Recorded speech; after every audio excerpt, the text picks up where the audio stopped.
વાત નંબર 2, બેન કેવી હોય? એક ઘરની અંદર 2 ભાઈઓના ભાગ પડતા હતા. 2 ભાઈઓએ નક્કી કર્યું કે બેનને બોલાવવામાં આવે. મોટા ભાઈએ એવું કીધું કે આ ગાડી તારા ભાગની અંદર, આ જમીનનો કટકો તારા ભાગની અંદર. નાના ભાઈના ભાગ પડ્યા.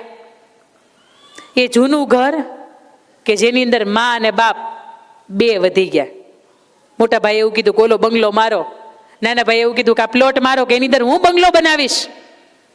એ બેને એવું કીધું કે ભાઈ તમે તમારા ઠેકાણે, ભાઈ તું તારા ઠેકાણે, પણ આ મા બાપ તમે કોઈ દિવસ ભાગ નહીં પાડતા. આ મા બાપને લાવો, તમારાથી ન હચવાતા હોય ને તો હું લઈ જાઉં, કારણ કે અવસ્થા એવી એની છે કે હવે જીવી નહીં શકે એકલા.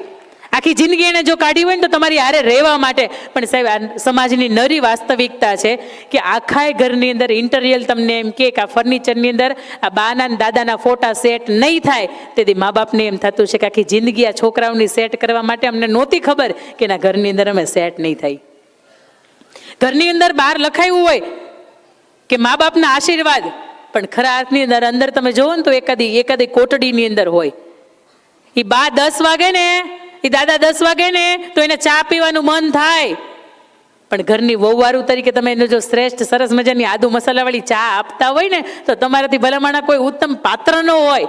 એ બા હોય ને એને ક્યારેક શીરો ખાવાનું મન થાય, એ એવું કહે ને કે વહુ બેટા શીરો બનાવજો, તેથી ડ્રાયફ્રૂટ નાખીને લસપસ તો ઘીમાં શીરો બનાવી દેવાનો. ક્યાં એને કાઢ્યા છે એટલા કાઢવાના છે. પણ ઉત્તમ બેનને હું કહું છું કે જેથી મા બાપના ભાગલા ન પડવા દે ને એ આ ઉત્તમ બેન. જે એના ખુદના મા બાપના ભાગલા ન પડવા દેતી હોય અહીં આવીને એવું ઈચ્છે કે મારા આ મા બાપના ભાગલા પડે, નો ઈચ્છે.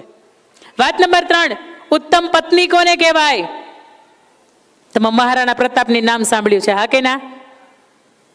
મહારાણા પ્રતાપ છે ને, એનો ચહેરો ઝાંખો થઈ ગયો હોય અને મેવાડ તરફ ચેતકની અંદર બેસીને પાછા આવતા હોય ને ત્યારે એના પત્ની, એના અર્ધાંગના અજબદે પવાર, એ એવું કહેતા હોય કે રાણા થાકી ગયા હોય ને તો આ 2 હાથની તલવાર મને આપી દો, આ ચેતક ઘોડો મને આપી દો, મારી અંદર એ તાકાત છે કે આ મેવાડને હું ફરીથી બેઠું કરી શકું છું. આ સ્ત્રી હોય, આ પત્ની હોય ને એટલે એ પરિવારને જુદું ન થવા દે, એમાં 2 મત નહીં. બીજી વાત મારે તમને એ આદર્શ કેવી છે, સીતાજીની કેવી મજાની જિંદગી હતી. અહીંયા આવ્યા, 14 વર્ષનો વનવાસ ગયો, 1 વર્ષ અશોક વાટિકા માર્યા, ફરીથી આવ્યા.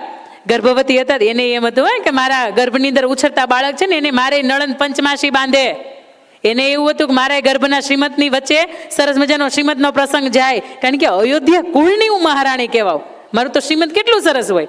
પણ છતાંય આ પંચમાસી નહીં, શ્રીમતે નહીં, અને એક ઋષિના આશ્રમની અંદર લવ ને કુશનો જન્મ થાય, છતાં એ લઈને આવે, સમાજની ટીકાઓ સહન કરે, અને પછી જ્યારે 2 હાથ જોડીને બધાની માફી માગતી હોય ને એવું કહેતી હોય કે રામ, પ્રભુ શ્રી રામ, આપના સિવાય જો કોઈ પણ મેં પુરુષને ઊંચી આંખથી જોયો હોય કે એવી અવળી નજરથી જોયો હોય ને તો આ જગ્યા છે ને મને ધરતીમાં છે ને જગ્યા ન કરી આપે, બાકી ધરતીની અંદર જગ્યા થઈ જાય. એક ક્ષણની અંદર ધરતી છે પોતાનો રથ લઈને બહાર આવે છે. ધરતીમાં એવું કહે છે કે આવું સીતા તું મારી જ પુત્રી હતી ને, ધરતી પુત્ર હતી, એ હળ ખેડતા ખેડતા મળી હતી. એ માતાજી છે એને બેસાડે છે, બધાની માફી માગે છે, અને પ્રભુ શ્રી રામની પાસે 2 હાથ જોડીને જાય છે ને પ્રભુને એવું કહે છે, તમે ભરતા નચવી પ્રયોગ, જન્મો જન્મ મળો ને તો તમે જ પતિ સ્વરૂપે મળો, તમે ન મળો ને તો મારે આ મનુષ્યનો દેહ ને ખાસ કરીને સ્ત્રીનો દેહ જોતો નથી. અને આજની સ્ત્રી એવું કે તમે મળ્યા છો ને એટલે જ તકલીફ છે, 7 જન્મમાં છેલ્લો જન્મ, હવે તમે નહીં મળતા. પણ ઉત્તમ પત્ની કોને કહેવાય સાહેબ? આને કહેવાય. અને આપણી પાસે તો કેવા ધર્મ ગ્રંથોની અંદર લખ્યું છે, સરસ મજાનો એક શ્લોક છે કે તમે મોટામાં મોટું પાપ કર્યું હોય ને તમારે ધોવું હોય ને તો તમારે કાશી વિશ્વનાથ ન જવું પડે, તમારે લાખોના હવન ન કરવા પડે.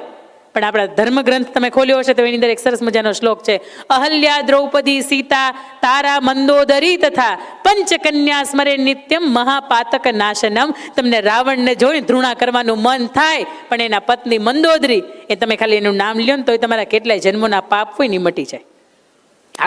આવી સમજણી સ્ત્રી પાત્ર મળી જાય ને તો એ ઘર બચી જાય. મેં તમને વહુવારુની વાત કરી કે ઉત્તમ વહુ કોને કહેવાય?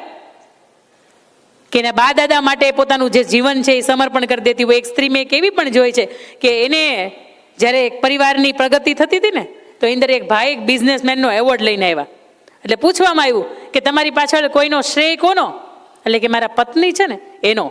કારણ કે મારા પત્નીની પાસે M.Pharmની ડિગ્રી છે, મારા પત્નીની પાસે 2-3 જાતની કળા કૌશલ્યની આવડત છે, છતાં પણ આજે મારે કરોડોનું હાજુ છે ને, છતાંય તે રસોઈવાળા કામવાળા આવે પણ રસોઈ તો આજે મારા પત્ની મને મારી જાતે બનાવીને જમાડે છે.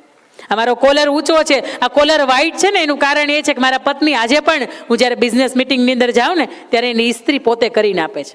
આ પ્રેમ છે. અને આવું જ્યારે ઘરની અંદર હોય ને ત્યારે ઘર જુદું થાય નહીં. અને વાત નંબર 5 કે સ્ત્રીના જીવનનું છેલ્લું પાત્ર એટલે માં. એ માતૃત્વ ધારણ કરે ને સાહેબ, પછી દુનિયાની કોઈ પણ તાકાત એની સામે આવી જાય, ગમે એવી ડરપોક હોય પણ પોતાના બાળકના રક્ષણ માટે ગમે એ કરી શકે. એ સિંહથી કદાચ ફોટામાં એ બી જતી હોય પણ એ ગર્ભવતી હોય ને એની સામે સિંહ આવી ગયો હોય ને તે પોતાના બાળકને રક્ષણ માટે એ તાકાત હોય ને એટલું દોડી જાય, કારણ કે એની તાકાત એટલે માં. અને ઈશ્વરે એવું કીધું છે કે જ્યારે હું નથી પહોંચી શકતો ને ત્યારે માં પહોંચી શકે છે. તમે છત્રપતિ શિવાજીનું એક સરસ મજાનું એની માતાએ ગાયોનું રાષ્ટ્રીય કવિ ઝવેરચંદ મેઘાણીએ લખેલું આ હાલેડું તમે હંમેશા એને સંભળાયું છે. આભમાં ઉગેલ ચાંદલો ને માતા જીજાબાઈને આવ્યા બાળ, બાલુડાને માતા હિચોળે, ધણને ડુંગરા બોલે. આ વાત તમને મારે અહીંયા કરવી છે કે માં કેવી હોય. અને જો આવી માં હોય ને તો ભારત વર્ષની અંદર એ સમાજનું એ કુટુંબનું નામ છે ને તરી જાય. અને આવી માં હોય ને એ 7 પેઢી કોઈને જુદા ન થવા દે. એક પેઢી તો હું, એક ઘર તો હું, 7 પેઢીએ કોઈને જુદા ન થવા દે. વાત એવી હતી કે દિલ્હીની અંદર મોટું રજવાડું એને નક્કી કર્યું કે નાના નાના રજવાડાઓ છે ને એને ભેગા કરવામાં આવે, એની ઉપર હુમલો કરવામાં આવે અને નાના નાના જે રજવાડાઓ છે ને એના રાજાને ને રાણી છે ને એને બંધક બનાવી લ્યો અથવા તો એને મારી નાખો. એ નાના નાના રજવાડાઓનો સમૂહ મોટો કરશું ને એટલે આપણું એક સામ્રાજ્ય છે ને બહુ મોટું બંધાશે. નાના નાના રજવાડાઓ છે એની ઉપર હુમલો થયો.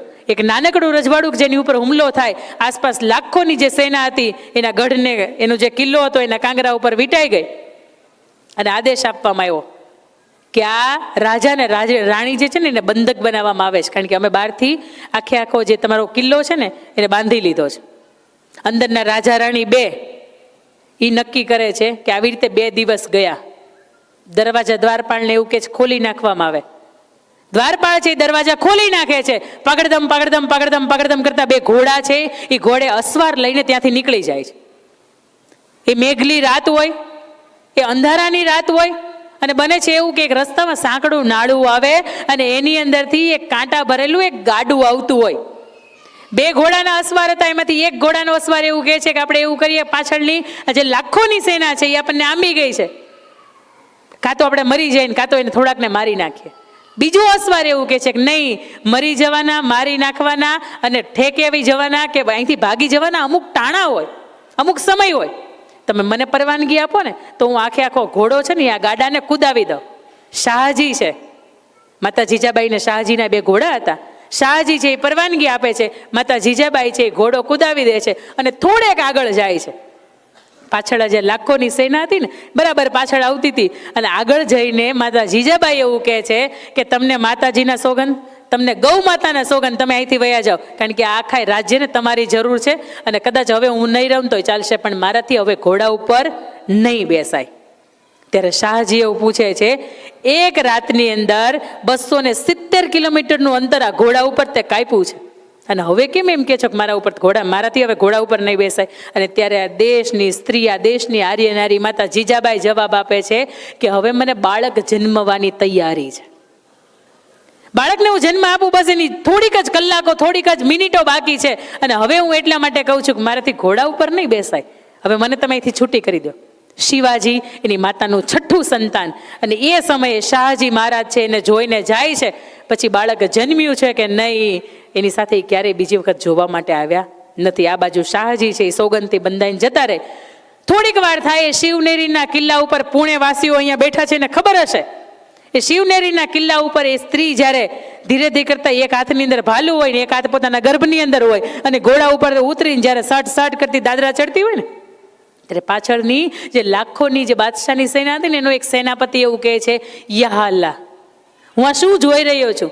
હિન્દુસ્તાનની નારીની આ તાકાત, માતૃત્વની આટલી બધી તાકાત કે જે સ્ત્રીને પૂરા દિવસો જતા હોય, બાળક જન્મવાની તૈયારી હોય અને તેમ છતાંય તે એક રાતની અંદર 270 કિલોમીટરનું અંતર કાપી શકે. એ માત્ર ભારત વર્ષની સ્ત્રી હોય, એના સિવાય કોઈ દેશની તાકાત નથી કે એની સ્ત્રી પાસે આટલી બધી તાકાત હોય, આટલી બધી ખુમારી હોય. બેન તારે જરૂર હોય ને તો મને કહે, હું એક નહીં હું 100 સુયાણી બોલાવી દઉં, પણ તને આવી હાલતમાં કંઈક થઈ જાય ને તો મારો અલ્લાહ મને માફ નહીં કરે. એ સ્ત્રી એવું કહે છે કે મારે કોઈ સુયાણીની જરૂર નથી, કારણ કે બાળક મારું છે અને એને જન્મ આપવા માટે હું તાકાતવાર છું. આજે જ્યારે સ્ત્રીના ગર્ભની અંદર બાળક રહે અને સ્ત્રી એવું કહેતી હોય ને કે મારે સીઝર સિવાય કાંઈ નહીં, આ એના માટેનો કિસ્સો છે. એ છઠ્ઠું બાળક હતું, એ ગર્ભાવસ્થાની સમય હતો, એ મોત સામે હતું, લાખોની ટીમ છે ને એની વાહે પડી હતી, છતાં એ સ્ત્રીએ નિડરતાથી એવું કીધું હતું કે મને કાંઈ નહીં થાય, કારણ કે મારા બાળકને જન્મ આપવા માટે હું હવે માતા બનવા માટે અંદરથી તૈયાર છું. મેં સ્વીકારી લીધું છે કે આટલું પીડા તો મારે સહન કરવાની જ છે. એ સ્ત્રી ધીરે ધીરે કરતી પોતાના દાદરા ચડે છે. એ જે બે બાજુની જે સેનાઓ હોય ને એને એવું કે જગ્યા કરી આપો, આ વિફરેલી સિંહણ કહેવાય, અને જો એ વિફર છે ને તો આપણે કેટલાય હોમાઈ જવાની અગ્નિની અંદર. એ સ્ત્રી છે ને જગ્યા કરી આપવામાં આવે. એ 16 સ્તંભ અને 3 ઘુમ્મટના મંદિરની અંદર પ્રવેશ કરે અને ધડ કરતો દરવાજો છે એ બંધ કરી દે. થોડીક વાર થાય બાળકના જન્મવાનો અવાજ આવે, હુઆ હુઆ હુઆ, અને પાછળથી નીચેથી સેનાપતિ પૂછે, બેન કોણ જન્મ્યું છે, દીકરો કે દીકરી? જેની માં આટલી બધી શૂરવીર હોય ને, બાળકનું એક વખત મારે મોઢું જોવું છે, એનું મોઢું તો મને બતાય. અને તેદીથી લોહીથી લથપથતી સ્ત્રી, એ શિવનેરીનો કિલ્લો હતો અને એનું નામ શિવો પાડ્યો એને. 16 સ્તંભ અને 3 ઘુમ્મટના એ મંદિરથી અંદરથી સ્ત્રી બોલે છે કે તારો કાળ, તારો બાપ શિવો જન્મ્યો છે. અને જે દિવસે 18 વર્ષની ઉંમરે તારી છાતીની અંદર ખંજર ભોંકે ને તે દિવસે તારાથી એનું મોઢું જોવાય, બાકી તારાથી એનું મોઢું ન જવાય. આ સ્ત્રીની, આ માની આટલી બધી તાકાત હતી. અને તેદી ઝવેરચંદ મેઘાણી લખે છે કે આભમાં ઉગેલ ચાંદલોને માતા જીજાબાઈને આવ્યા બાળ, બાલુડાને માતા હિચોળે ધણન અને ડુંગરા બોલે. આ માં એવી છે કે એવું કહે છે કે ભારત વર્ષની રક્ષણ કરવા માટે તારે જીવવું પડશે, તારે જજુમવું પડશે, તારે સૂવું હોય તો સૂઈ જાજે, તારે ખાવું હોય તો ખાઈ લેજે, અને તે તારે પોપટ ધાવણી ઘૂઘરા લાકડી રમવું હોય તો રમી લેજે. પણ એક સમય એવો આવશે કે જ્યારે તારે રાષ્ટ્ર માટે ઊભું રહેવું પડશે. એક સમય એવો આવશે કે જ્યારે તારે રાજ્યની રક્ષણ કરવી પડશે. અને તે દિવસે કદાચ અત્યારે ફૂલની પથારી હું પાથરી દઉં છું, પણ તે દી આ વિષ પૂજાડી છે ને એ તારી પથારી પાથરે ને તોય નવાય નહીં. તારું માથું અને તારું મોઢું છે એ ધડ અલગ થઈ જાય ને તોય તારું મૃત્યુ છે ને સ્વીકારી લેજે, કારણ કે તારું જીવન છે ને દેશને હોમી દેજે. આ માં છે. અને આવી માં હોય ને એટલે ઘર જુદા ન થાય. બોલો અઘરી કે નહીં?